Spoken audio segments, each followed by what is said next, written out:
Breaking news చూస్తున్నాం. పశ్చిమ బెంగాల్ ఎన్నికల్లో ఘన విజయం సాధించిన బీజేపీ ప్రభుత్వం ఏర్పాటుకు వేగంగా కసరత్తులు చేస్తోంది.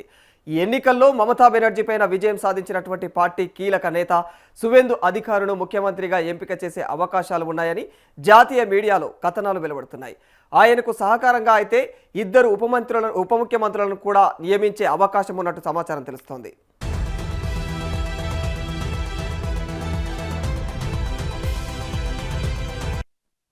మీడియా నివేదికల ప్రకారం ఈసారి ఒక మహిళా నేతకు డిప్యూటీ సీఎం పదవి దక్కే అవకాశం ఉంది. ఇక అసన్సోల్ దక్షిణ్ నియోజకవర్గం నుంచి గెలిచినటువంటి అగ్నిమిత్ర పాల్ను ఉప ముఖ్యమంత్రిగా నియమించే అవకాశాలపైన చర్చ జరుగుతోంది. ఇదే జరిగితే మాత్రం ఆమె రాష్ట్ర తొలి మహిళా డిప్యూటీ సీఎంగా అయితే చరిత్ర సృష్టించనున్నారు. మరి ఇక రెండో ఉప ముఖ్యమంత్రిగా ఉత్తర బెంగాల్కు చెందినటువంటి నేతకు అవకాశం దక్కవచ్చు అని చెప్పేసి కూడా విశ్వసనీయ వర్గాల నుంచి తెలుస్తోంది. మరి ఇక సిలిగురి నుంచి విజయం సాధించినటువంటి శంకర్ ఘోష్ పేరు అయితే ప్రధానంగా ఇక్కడ వినిపిస్తోంది. ఇప్పటికే కేంద్ర హోంమంత్రి అమిత్ షా కోల్కతాలో ఘోష్ ఇంకా పాల్లతో అయితే వేర్వేరుగా సమావేశమైనట్లు సమాచారం తెలుస్తోంది.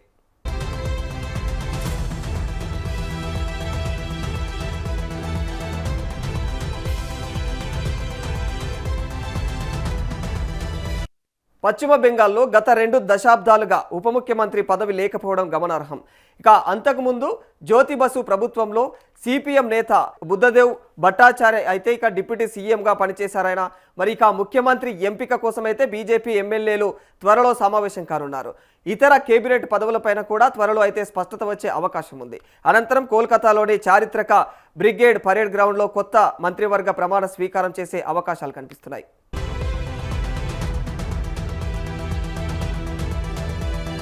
ఎన్నికల ఫలితాలు వచ్చిన తర్వాత నుంచి రాజకీయ ఉత్కంఠ నెలకొంది.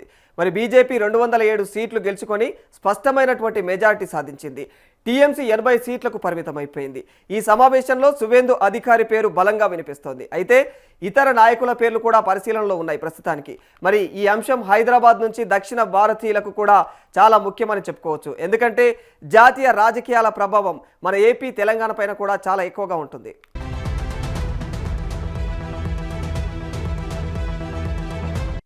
2026 ఏప్రిల్ 23, 29 తేదీల్లో 2 దశల్లో అయితే ఎన్నికలు జరిగాయి. మే 4న ఫలితాలు వెలువడ్డాయి. 293 సీట్లకు ఎన్నికలు జరగగా మరి బీజేపీ భారీ విజయం సాధించి 207 సీట్లు కైవసం చేసుకుంది. టీఎంసీ 80 సీట్లు మాత్రమే గెలుచుకుంది. మరి ఇది బెంగాల్ చరిత్రలో మలుపురాయి అని చెప్పుకోవాలి. 1937 తర్వాత మొదటిసారిగా రైట్ వింగ్ ప్రభుత్వం ఏర్పడుతోందని వికీపీడియా సైతం తెలియజేస్తోంది.